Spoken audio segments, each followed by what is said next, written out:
Pode sentar, irmãos.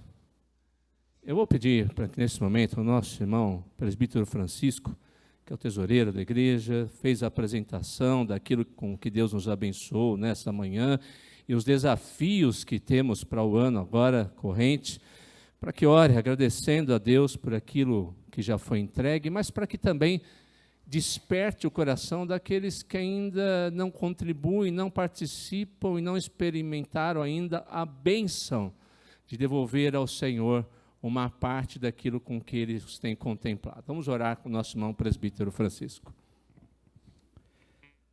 Pai Santo e amado, nós queremos te agradecer pela tua graça, bondade e misericórdia no sustento das nossas vidas, tanto espiritual como física, Senhor, nos concedendo bênçãos, Senhor, inumeráveis no nosso dia a dia, como o rendimento, mesmo não tendo emprego, o Senhor não nos abandona, o Senhor continua fiel às tuas promessas, em que irá sustentar toda a nossa vida. Por isso nós te louvamos, Senhor, e queremos pedir que o Senhor esteja com o teu Espírito Santo, transformando o nosso coração, de forma que confiemos cada vez mais em Ti, na providência do Senhor, que nós possamos, ó Pai, ter um coração sempre depositado nas Tuas mãos, sabendo que o Senhor é que guia a nossa vida, o Senhor que providencia todo o nosso sustento, e ter um coração também grato a Ti, Senhor, no reconhecimento de que tudo aquilo que nós temos em nossas mãos não nos pertence, apenas somos administradores disso, mordomos, e que o Senhor nos dê sabedoria para utilizarmos da mordomia, não para a nossa glória, mas para a glória do Senhor. E que a tua igreja possa sempre entregar nas tuas mãos, Senhor, toda a sua vida, para que o Senhor esteja transformando cada um de nós. Obrigado, ó Pai Celeste, porque não nos tem faltado absolutamente nada. Em tudo somos supridos pela tua graça, pela tua bondade, no nome do Senhor Jesus, o nosso eterno e suficiente Salvador. Nós te agradecemos. Amém.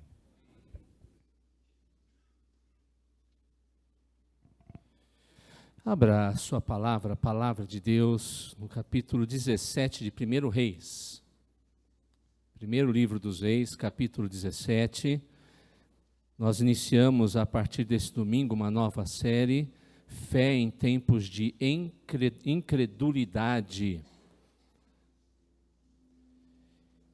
E a primeira mensagem, Coragem para Enfrentar o Mal, está baseada neste texto de 1 Reis, capítulo 17.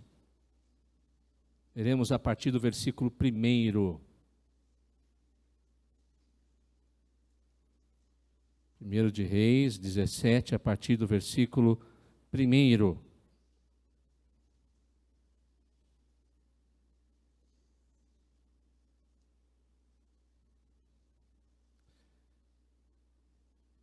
A porção da palavra de Deus nesse texto nos diz o seguinte: Então Elias, o tesbita dos moradores de Gileade, disse a Acabe: Tão certo como vive o Senhor, Deus de Israel, perante cuja face estou, nem orvalho, nem chuva haverá nesses anos, segundo a minha palavra.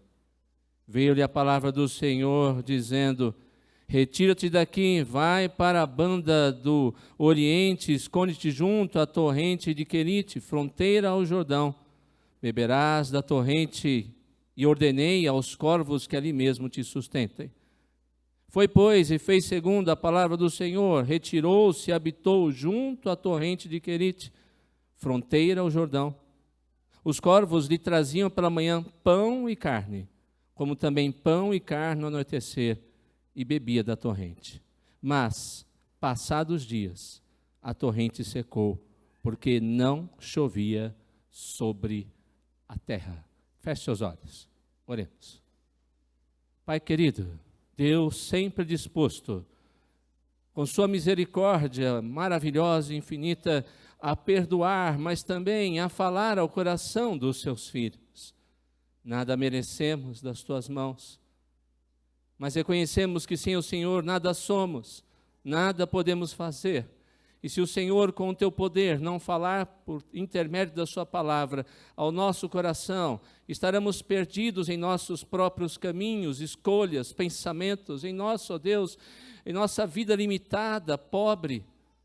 Mas o Senhor, que é o dono de toda a riqueza, a fonte de todo amor e poder, tem andado ao nosso lado e tem nos sustentado. Por isso, em nome de Jesus, mais uma vez, clamamos: tenha misericórdia, ajuda-nos, fala conosco. Queremos ouvir e obedecer ao Senhor. Oramos em nome de Jesus. Amém. Estamos vivendo em uma sociedade que cada vez mais se apresenta como descristianizada. No Ocidente, o cristianismo, que outrora fora o grande motivo e caminho de fé, é substituído por ideologias que nada tem a ver com a Escritura e nada tem a ver com aquilo que no passado conhecemos como a verdadeira fé bíblica e verdadeira fé evangélica. Do outro lado do mundo, no Oriente, as pessoas ou as culturas perseguem implacavelmente aos cristãos. Em tal situação, seja no Oriente, seja no Ocidente, sustentar a fé cristã torna-se uma verdadeira pressão diária, ou até mesmo em um atestado antecipado de óbito. Alguns exemplos podem mostrar essa realidade do que o mundo tem se tornado, a arena perseguitória que o mundo tem se tornado e está se tornando e vai se tornar cada vez mais até a volta de Cristo para nós cristãos. Os Estados Unidos, país que há anos atrás era reconhecido por ser profundamente ligado aos valores cristãos, ainda há muito disso lá, mas não como outrora, exemplo de profunda liberdade, a situação está mudando drasticamente para os nossos irmãos na fé.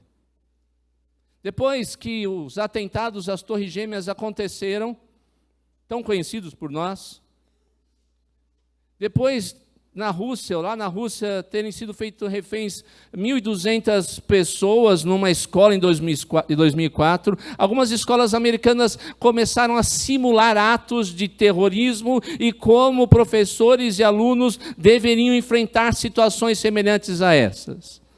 Você poderia pensar que na simulação eles tinham terroristas extremamente ligados a algum tipo de fé que não é cristã, ou pessoas ligadas a algum partido ou ideologia política, mas pasmem. Em 2007, essa simulação foi feita na polícia da cidade de Burlington, onde os terroristas eram pais cristãos fundamentalistas que adotavam o ensino domiciliar. 4 anos depois do massacre na escola de Columbine, ocorrido em 1999, a escola entrou na justiça e ganhou o direito de proibir os pais de colocar à frente da escola coroas em homenagem aos filhos perdidos. Eu me refiro a pais crentes evangélicos.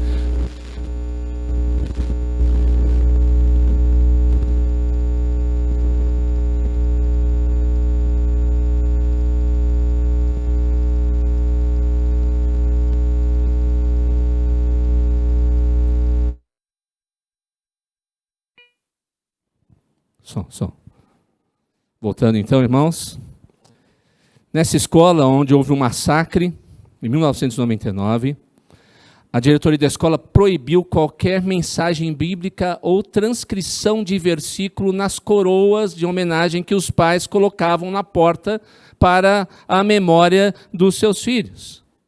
Um dos pais que insistiu em fazer isso, perdeu em todas as instâncias e foi proibido de colocar qualquer tipo de frase cristã naquele lugar. Em 2014, na cidade de Houston, no Texas, um estado normalmente conservador, a prefeita daquela cidade ordenou que os pastores submetessem os seus sermões a ela antes de pregarem, para que ela pudesse aprovar ou não a pregação deles, verificando se havia algum tipo de frase ou alguma mensagem homofóbica.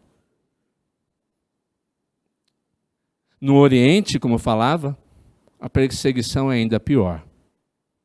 Na China comunista, sim, ela continua sendo comunista politicamente, apesar de alguns quererem dizer que não, ela não é mais economicamente, mas politicamente ela continua sendo. Um advogado cristão que trabalhou muitos anos pelos direitos de cristãos que eram presos, levados para campos de concentração, Gao Xingsheng, ele foi preso. E não vale a pena aqui dizer os tipos de tortura a que esse homem foi submetido e simplesmente ele desapareceu sem que ninguém tenha qualquer notícia ou acesso à vida e à história desse homem. Na Arábia Saudita, uma menina chamada Fátima Al-Mutairi foi pressionada pela família depois que descobriram que ela tinha se tornado cristã, para que ela voltasse atrás. E não voltando atrás, seu pai cortou a sua língua e pessoalmente a queimou viva. No Brasil, a gente pode pensar, está lá longe, pastor. No Brasil, nessa semana, o CONAI receberá o Congresso receberá uma proposta do CONAI, Conselho Nacional de Educação, para os próximos 10 anos, aquilo que todas as escolas, não são só públicas, todas as escolas deverão obrigatoriamente ensinar. E entre os absurdos da proposta, eu não vou aqui me detalhar ela é muito longa, os absurdos são terríveis e enormes, a lista é enorme. Está um pedido em que se restrinja a divulgação ou a defesa da fé cristã, mesmo nas escolas chamadas confessionais, por exemplo, o nosso Mackenzie. Então, notem como o mundo está se tornando cada vez mais uma esfera hostil à fé cristã. Isso já seria suficiente lá fora para nos preocupar, mas quando falamos sobre essa realidade de impiedade ou de incredulidade, o mais grave é que, às vezes, nós vemos isso acontecendo dentro das nossas fileiras. Cada vez mais o mundo está entrando nas igrejas. Cada vez mais é comum a iniciação sexual antes do casamento entre os jovens chamados evangélicos no Brasil. Está se tornando comum. Ele fazer o quê? É assim mesmo. O uso de drogas tem se tornado também comum entre eles, sejam elas lícitas ou ilícitas. A bebida é vista livremente, muitas vezes, na mesa dos cristãos, que não se importam, às vezes, em serem vistos até mesmo se embebedando. A pornografia é um vício que cresce nos lares e destrói a reputação, casamentos, a vida de muitos crentes. O culto tem se tornado cada vez mais num forte apelo sensual para a satisfação daqueles que vão adorar, ao invés de se preocupar com aquele que deve ser o centro da nossa adoração. As baladas são diversão comum nos fins de semana, entre os que se dizem parte do povo de Deus, frequentando ambientes que eles sabem muito bem jamais seriam aprovados por Cristo. E quem ousa a falar alguma coisa contra, são taxados de retrógrados, antiquados, fundamentalistas, e às vezes são rapidamente tirados de cena para que não tenham que falar absolutamente nada a respeito dos seus pecados. E nesse contexto, queridos, nós somos chamados a nos posicionar. Somos chamados por Deus a manter a nossa fé firme, a fé para a qual fomos chamados e salvos. Você, como eu, se sente muitas vezes acuado pelo mundo no qual vive atualmente? Você acha que está sozinho e por isso não tem como fazer nada pelo reino de Deus? Você acha que a pressão é forte demais ao seu redor e que você não vai conseguir ficar firme de pé em sua posição de fidelidade a Deus? Hoje nós vamos falar sobre um homem que estava sozinho. Numa sociedade e num território, num lugar cuja cultura supostamente deveria ser ligada a Deus, a sua lei e à verdade da sua palavra. Um homem que lutou bravamente pela glória do Senhor. um homem que manteve firme a sua fé. Para entender um pouco mais daquilo que a gente vai falar, é necessário a gente entender um pouco mais também do contexto do que estava acontecendo ali. Já não havia mais um único reino, havia agora um reino no norte com 10 tribos e um reino no sul com 2 tribos. E esse contexto do capítulo 17 do ministério de Elias ocorre principalmente no reino do norte, no reino de Israel. Vários reis tinham passado por aquele lugar. Se você puder fazer, se já não fez esse exercício de ler a história de reis, de crônicas, vai perceber que no reino de Judá havia uma variação entre os reis. De alguns era dito, ele fez o que era reto diante do Senhor, e outros reis fez o que não era reto diante do Senhor, pior do que aqueles reis de Israel. Essa é uma tônica de Judá, mas quando se narra a história dos reis de Israel no reino do norte, não teve um que prestasse, não tinha um que se salvasse. A coisa só foi piorando. E a narrativa vai falando, fez o que era mal diante do Senhor, fez o que era mal, e veio outro, fez o que era mal diante do Senhor. Todos eram assim. Até que nós chegamos à história do rei chamado Acabe.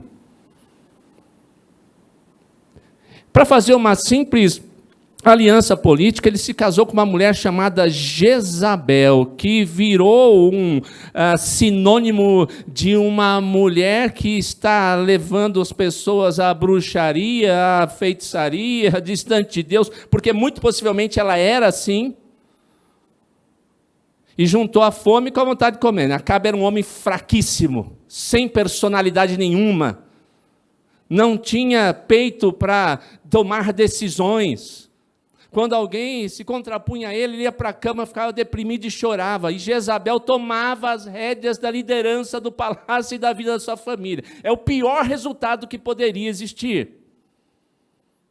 E aquela mulher, então, com um rei fraco, distante do Senhor, traz para Israel uma cultura de um culto a Baal e a deusa Astarote. Era muito comum nas culturas cananeias, religiões daquela região, você ter pares, homem e mulher de deuses. Eu não vou me deter muito aqui, mas resumindo a história que nos fala sobre o surgimento da divindade chamada Baal, diz que havia um rei maioral que se chamava El.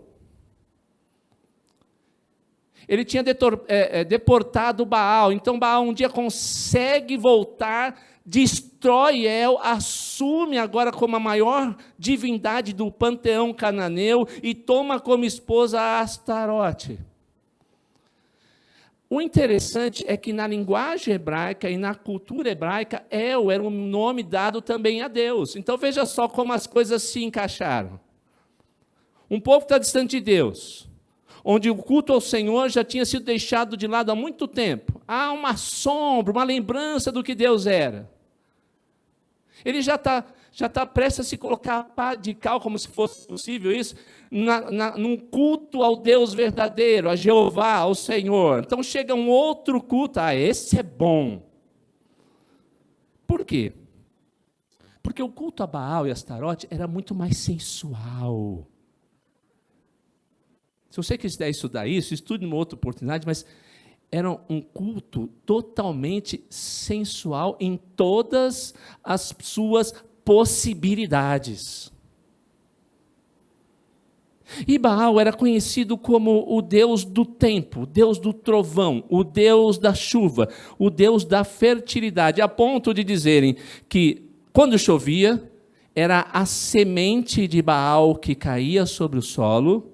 Não é bem esse o termo, mas é a semente de Baal que caía sobre o solo, para dar vida novamente a tudo que havia sido perdido, dar verde, ajudar os agricultores, para dar alimento ao povo. E Astarote, por sua vez, era a deusa também da fertilidade e do amor. Quando Jezabel vem para o reino de Israel, ela traz esse culto. e espalha rapidamente esse culto com seus postes ídolos erguidos nos altos, que não passavam de árvores normalmente esculpidas em formatos indecorosos para incentivarem o culto e serem usados para as coisas mais absurdas que nem devemos citar. É nesse contexto que surge um homem de Deus, para combater toda a maldade e idolatria. Uma situação de pecado, miséria espiritual, indiferença, desconhecimento de Deus. O povo que supostamente era o povo de Deus desconhecia ao Senhor, estava longe do Senhor, pelo menos em sua maioria. Precisava que alguém pudesse testemunhar a respeito do Deus verdadeiro. O profeta mais ilustre, a ponto de quando Jesus, no Monte da Transfiguração, aparece Elias aparece juntamente com Moisés a ele, porque o texto lá dos evangelhos quer mostrar que Elias era o principal personagem a respeito da profecia, o principal profeta do Antigo Testamento. Ele foi levantado durante o reinado do mais ímpio dos reis de Israel, e no pior momento religioso daquele povo. Mas o capítulo 17, se você entendeu, percebeu a narrativa, ele começa abruptamente. Uma narrativa normal falaria da história do personagem, falaria dos seus pais, falaria onde ele nasceu, falaria como que foi sua infância, como foi seu encontro com Deus. Não se fala absolutamente nada. Não sabemos quem foram seus pais, como foi seu preparo, quanto tempo demorou e como ele se tornou profeta, como Deus chamou. Mas o que importa de fato, o mais relevante, foi o destemor que esse homem possuiu em ser zeloso por Deus com um ambiente totalmente contrário a ele. O que nos ensina que, da mesma maneira, nós, homens e mulheres, podemos ter bravura, coragem para permanecer firmes, procurando fazer a vontade de Deus em um mundo, e às vezes, infelizmente, até mesmo no meio em que as igrejas estão se corrompendo. Vejamos, portanto, com isso, meus irmãos, como nós podemos ser, nas mãos de Deus, corajosos para enfrentar o mal dos nossos dias, seja ele lá de fora, seja ele, infelizmente, a gente tem que às vezes dizer isso, seja dentro das nossas fileiras. Não estou só falando de igreja presbiteriana, na fileira cristã, no meio do arraial cristão, evangélico, protestante. E para que isso aconteça, para que eu e você possamos ser corajosos por Deus, intrépidos pela palavra de Deus, corajosos para Jesus Cristo e sua palavra, nós temos que, em primeiro lugar, ter uma verdadeira vida de oração. Elias era um homem da região montanhosa de Gileade. Não sabemos ao certo onde fica a cidade de Tesbe ou Tisbe, ele é um tisbita, não sabemos a sua região de origem. Mas Gileade era uma região de camponeses, uma aldeia rústica, a vida ali era dura, o comportamento era transformado em um comportamento rude por causa do dia a dia, do cotidiano da vida daquelas pessoas. É nesse ambiente que esse servo de Deus teve seu caráter moldado a fim de enfrentar as mais difíceis situações que viriam pela frente. Então aqui a gente já tem uma lição secundária, a principal é ter uma vida verdadeira de oração, mas às vezes a gente não percebe o que Deus está fazendo lá para o futuro. Às vezes na nossa vida, a gente está lá penando, passando uma dureza, adversidade, pessoas nos perseguindo, pessoas fazendo mal para nós, mas Senhor, o que o Senhor está fazendo? Está preparando você para alguma coisa no futuro. Calma. Porque o nosso Deus grandioso tem coisas grandes para a glória do nome dEle, para aqueles que se submetem e se dispõem às mãos dEle. O que podia um camponês simples, possivelmente rude, sozinho, fazer contra um poderoso rei e a sua maldosa e assassina rainha? Ele era um homem zeloso na oração. Ele não olhou para o desafio, ele olhou para o Deus com quem ele possuía uma profunda vida de comunhão, intimidade com o Senhor. O segredo da sua coragem, intrepidez para executar o trabalho para que Deus o chamou, estava no fato de ele poder dizer: o Senhor Deus de Israel, perante cuja face estou. O texto original, muito possivelmente, fala de Elias narrando uma seca que demoraria cerca de 3 anos. Mas quando nós vemos tanto Jesus falando lá em Lucas, quanto Tiago falando no final do seu texto, eles falam de uma seca de 3 anos e meio.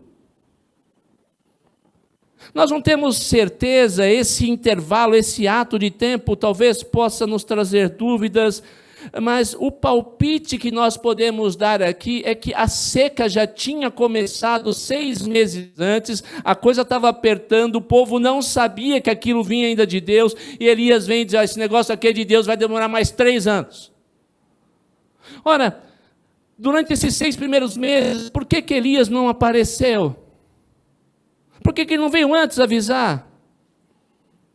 Porque antes disso, muito antes disso, durante 6 meses ele ficou diante da face de Deus.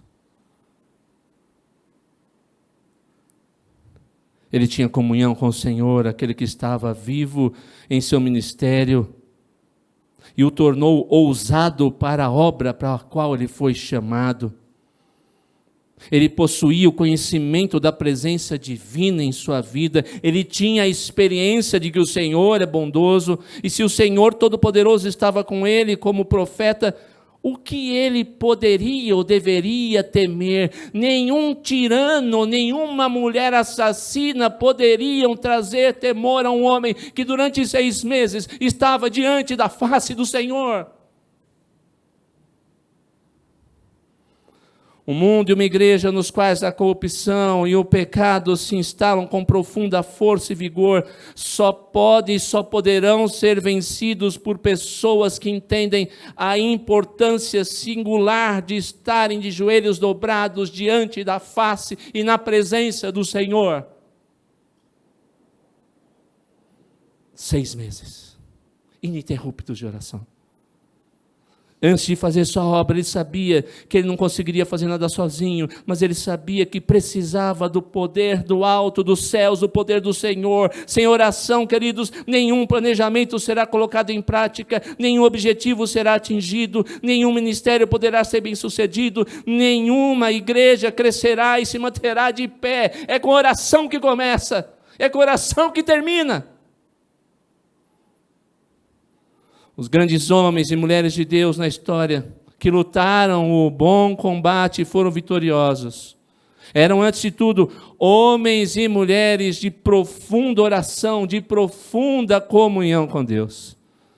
Eis aqui a grande razão de talvez a igreja, às vezes, hoje ser tão fraca, tão covarde, tão indiferente com as coisas de Deus e para com uma vida de santidade corajosa. Nós somos um povo, às vezes, pragmático, que acha que sua própria força vai alcançar todas as coisas, quando, na verdade, ao orar, aprendemos a ver quem somos em nossa limitação e quem é Deus em seu infinito poder, grandeza, força.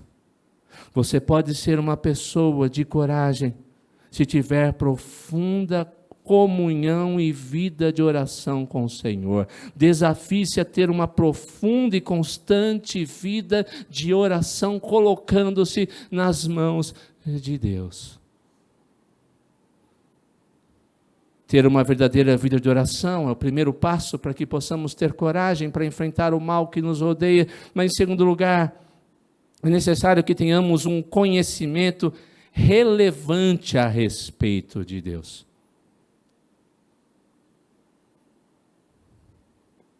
Você notou que, diante de tudo que falamos até agora, o conhecimento de Deus, no contexto aqui que lemos de 1 Reis, era pequeno, a comunhão com o Senhor praticamente inexistente, e a igreja naqueles dias, representada pelo povo de Israel, fraca aí, corrompida.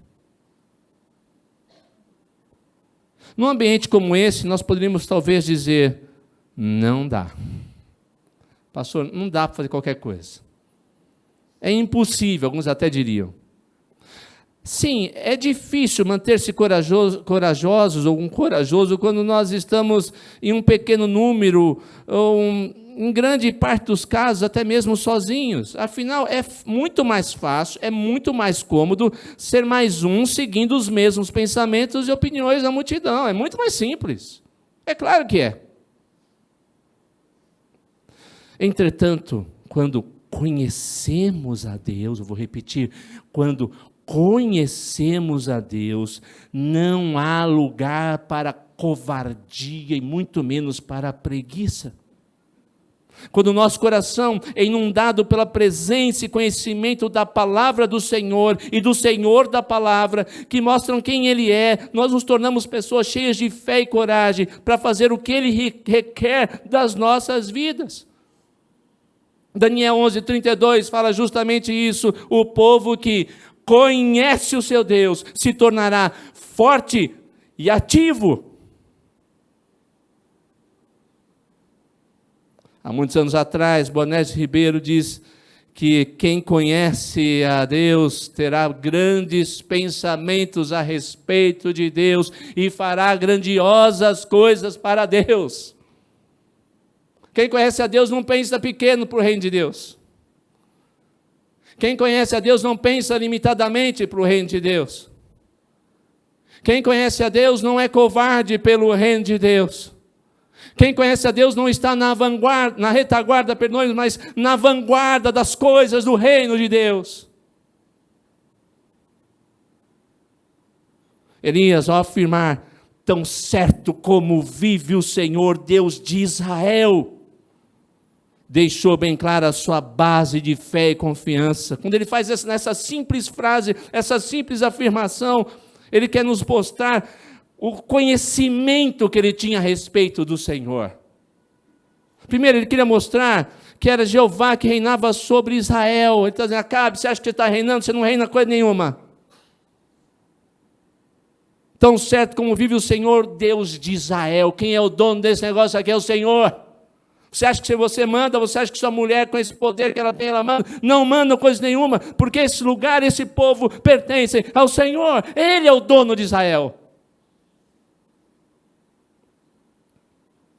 Mas também nessa simples frase ele queria dizer, ninguém ou nenhum falso Deus pode aniquilar o Senhor. Você acha que Baal existe? Você acha que Baal é alguma coisa? Você acha que o culto a Baal e Astarote vão acabar com a realidade de quem Deus é?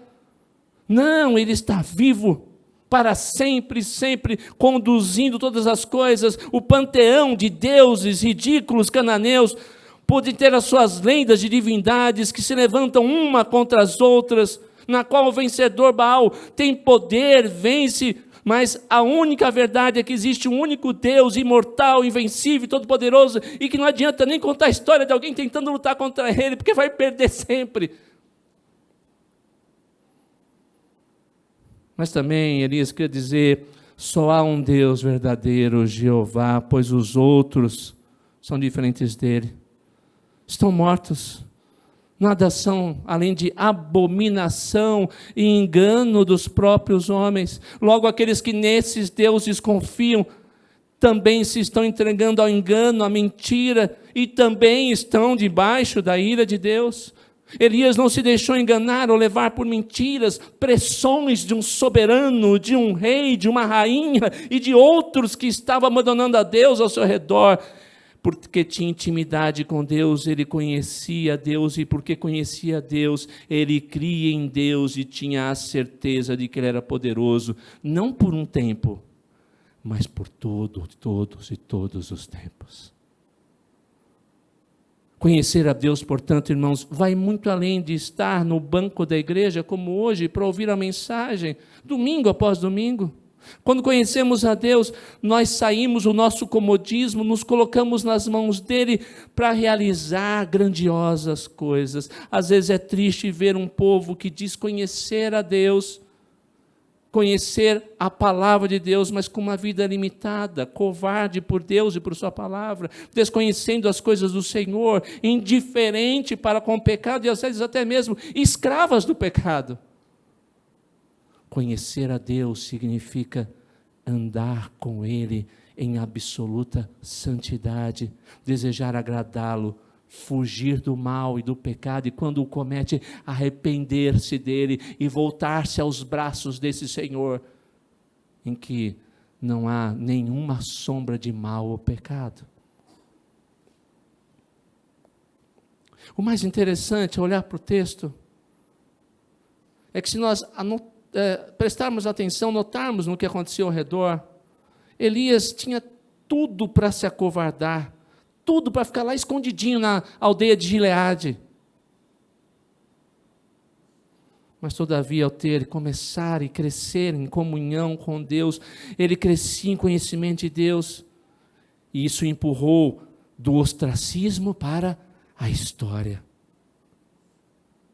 O que nos faz ir adiante, a fim de que sejamos instrumentos de Deus para a transformação de um mundo cheio de pecado e indiferente para com o Senhor.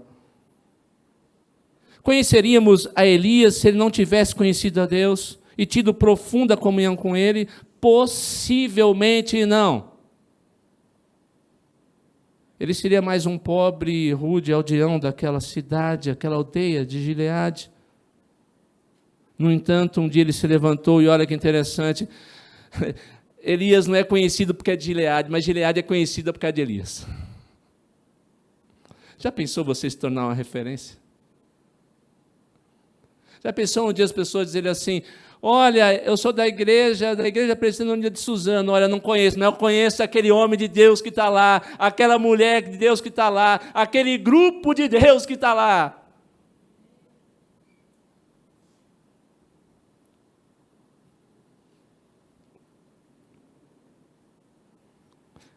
Nós, por vezes, queremos que grandes coisas aconteçam com os outros, para que então a gente tome iniciativa em realizar algo. Já viu assim?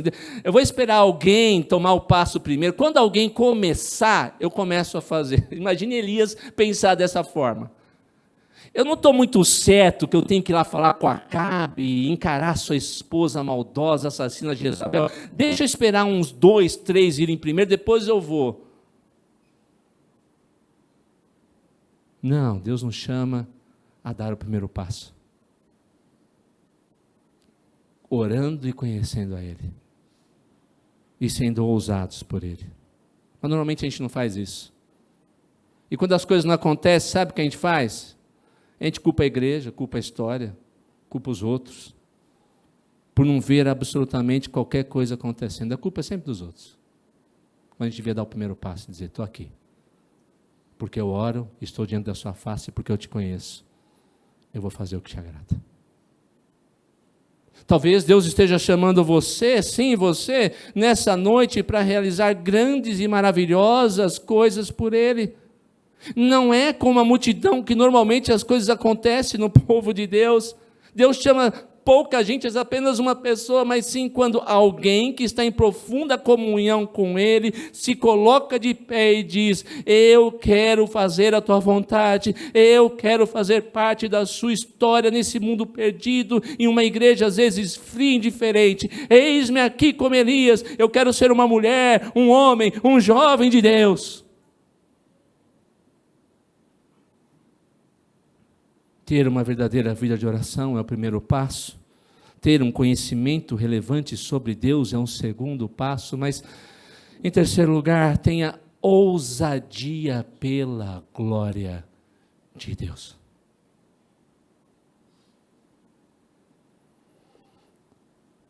Nós podemos ver, então, esse motivo da grandiosidade do ministério de Elias nesse árduo e difícil trabalho. Ele tinha ousadia pela glória do Senhor. O profeta se colocou com um vívido testemunho do Deus vivo. O seu próprio nome já era um testemunho disso. Elias significa Jeová é Deus, ou então Jeová é o meu Deus. Só o pronunciar do nome daquele profeta já era um testemunho vivo e um tapa na cara daquele rei, daquela rainha e do povo que tinha abandonado o Senhor. E ao mesmo tempo, desmistificava qualquer tipo de possibilidade de adoração a um Deus falso chamado Baal. Sim, o mal às vezes parece prevalecer sobre nós. Parece que estamos sozinhos com os nossos valores, com a nossa crença, com a nossa fé. Porém, Deus sempre, presta atenção nesta palavra, única palavra, sempre dará testemunho de si mesmo e levantará pessoas para realizar esses feitos, para que sejam ousadas e usadas por Ele. Nenhuma corrupção, nenhuma perseguição, nenhuma maldade poderão destruí-lo, impedir que haja testemunho do Senhor entre os homens. Precisamos, portanto, de pessoas mais arrojadas por Deus, pessoas que têm grande visão do reino do Senhor e do serviço que pode ser realizado por Ele, para Ele. No reino de Deus é necessário certo, até mesmo desejo pelo risco. Quem pensa grande para a glória de Deus terá nas mãos dele grandes coisas, verá grandes coisas serem realizadas. Precisamos assim ser um povo destemido que olha adiante, pense e trabalha com vigor e poderosamente com o intuito único de ver a glória de Deus sendo conhecida em nosso bairro, em nossa rua, em nossa cidade, em todos os cantos do mundo. Por isso a mensagem de Elias era, na verdade, desagradável, arriscada. Deus falou, tem um trabalho para você, Elias, qual que é? Você vai lá na cara do rei e vai repreendê-lo. E também vai repreender aquela maldosa esposa com a qual ele resolveu se casar e que trouxe esse terrível culto no meio do meu povo. Essa mulher que mandou assassinar os meus profetas. Logo, consequentemente, aprendemos que nem sempre ser um servo, uma serva de Deus, é algo aparentemente atraente. Porque quem manda e dá a missão é o Senhor, não é você. A gente quer aquele trabalho facinho, né? Pode ser aquele trabalho facinho, Senhor? Que não vai dar dor de cabeça, que não vai trazer discussão, ninguém vai ficar perguntando sobre por que eu creio em Jesus, sobre Bíblia. Não dá para ser o Senhor. Não. É o trabalho que eu quero que você faça, que você vai fazer.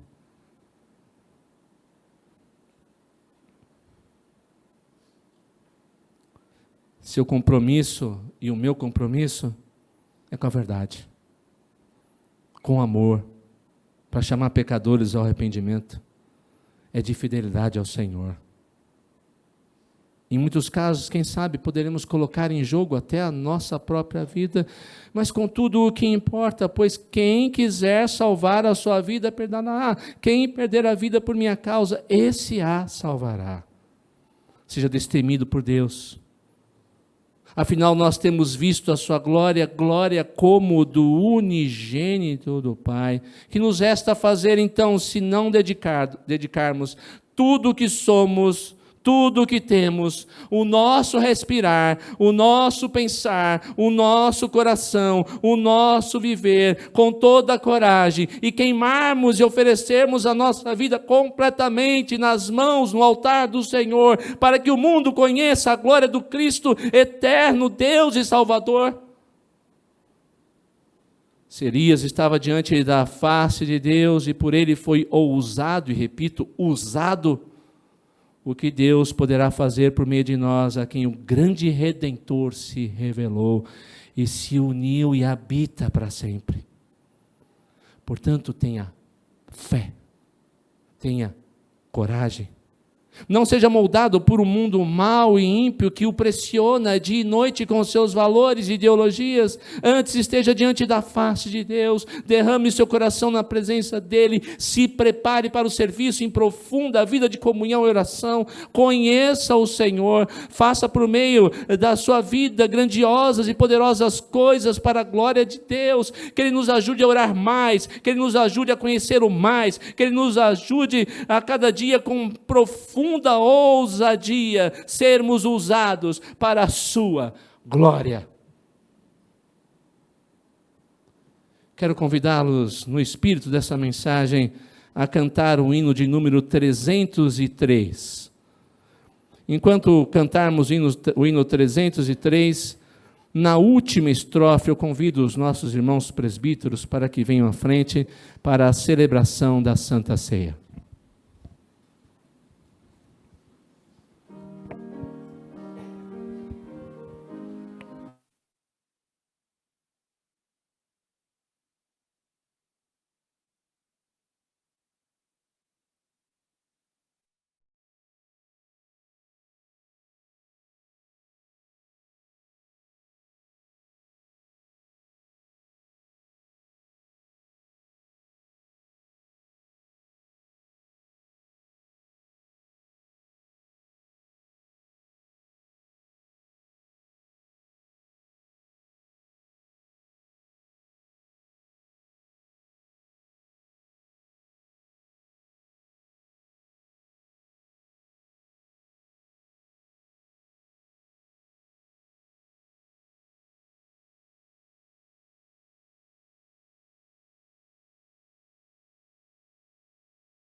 Pode sentar, irmãos.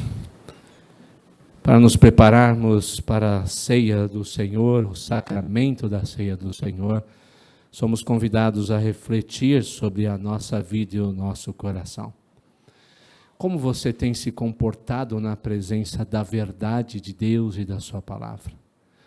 Eu e você temos sido corajosos diante do desafio de um mundo que cada vez nos pressiona a nos afastarmos do Senhor, daquele que é o único que tem palavras de vida eterna, e nós não podemos ir para mais nenhum outro lugar senão para Ele. Quero convidá-lo a fechar seus olhos e por alguns instantes colocar seu coração na presença de Deus, suplicando a sua misericórdia, seu perdão, sua direção, tendo a certeza de que aquele que morreu na cruz do Calvário por você, levou todos os seus pecados. Não há mais acusação contra os eleitos de Deus, pois é Ele quem o justifica. Prepare-se para o sacramento da ceia do Senhor.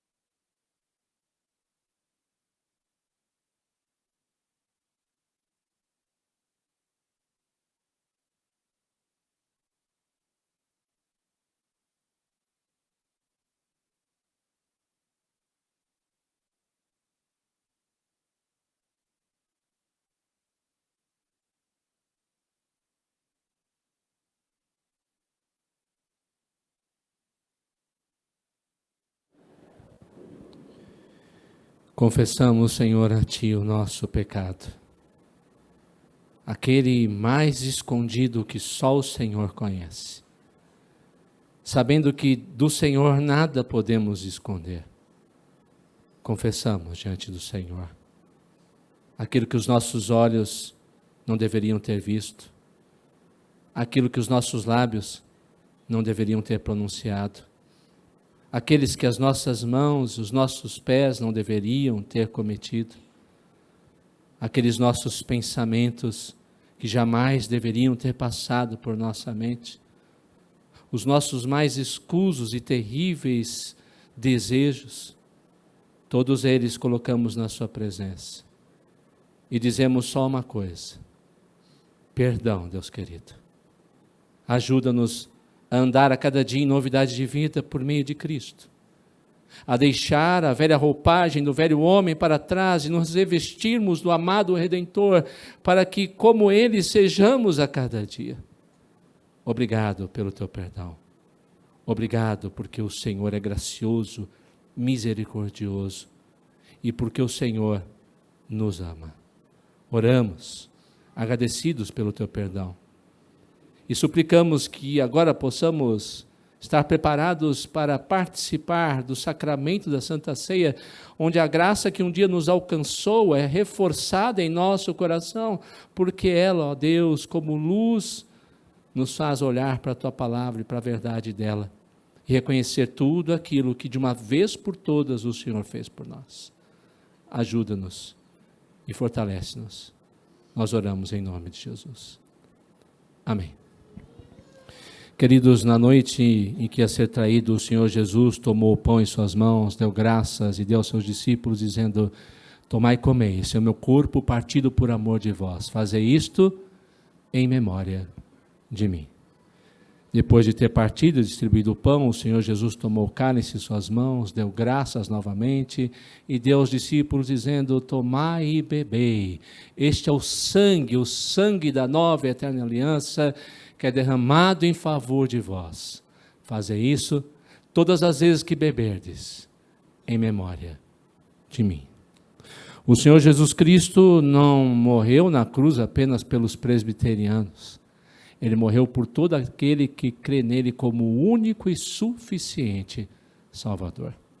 Portanto, se você é membro de uma igreja co-irmã, que prega Jesus como o único, suficiente Salvador, e a Escritura Sagrada como única regra de fé e prática, se você está em plena comunhão nesta igreja ou com esta outra igreja da qual você faz parte, é nosso convidado a participar do pão e do cálice do Senhor. Todos aqueles que vão participar desse momento ficarão de pé, receberão os elementos e aguardarão para que, como família de Deus, em conjunto, participemos deles. Quem vai participar, por favor, fique de pé.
Alguém foi involuntariamente omitido na distribuição dos elementos? Por favor, levante bem alto uma de suas mãos.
Disse então o Senhor Jesus: comei dele todos, bebei dele todos.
Estamos nos dirigindo para o final do culto dessa noite.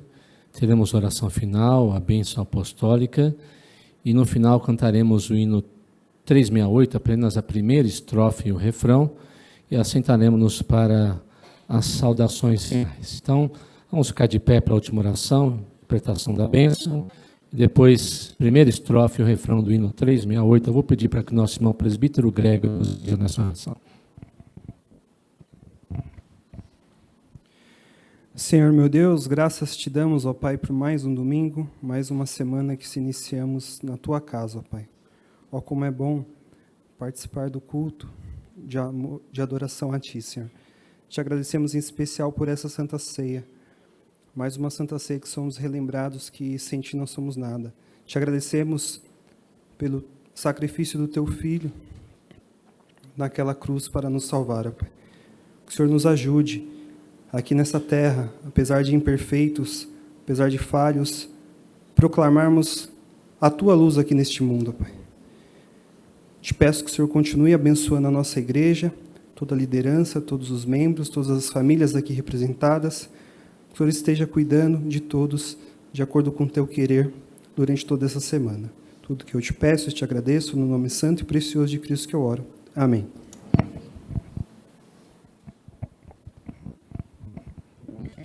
Irmãos, irmos em paz, que a graça do nosso Senhor e Salvador Jesus Cristo, o amor do nosso eterno Deus e soberano Pai, que a comunhão e as ternas consolações do seu Santo Espírito sejam sobre cada um de vós que sois raça eleita, sacerdócio real, nação santa, povo de propriedade exclusiva do Senhor, hoje e para todos sempre. Aleluia, Maranata. Vem, Senhor Jesus. Amém.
Pode sentar, queridos. Nós gostaríamos de saber se temos alguém...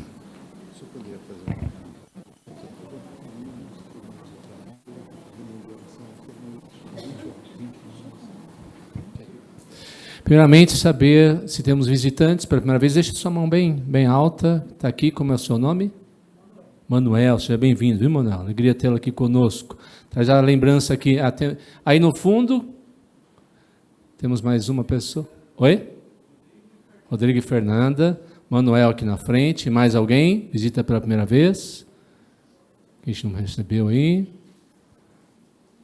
Acho que não, né? Uma alegria tê-los aqui. Deus abençoe. Irmãos, saúdem os visitantes com bastante alegria.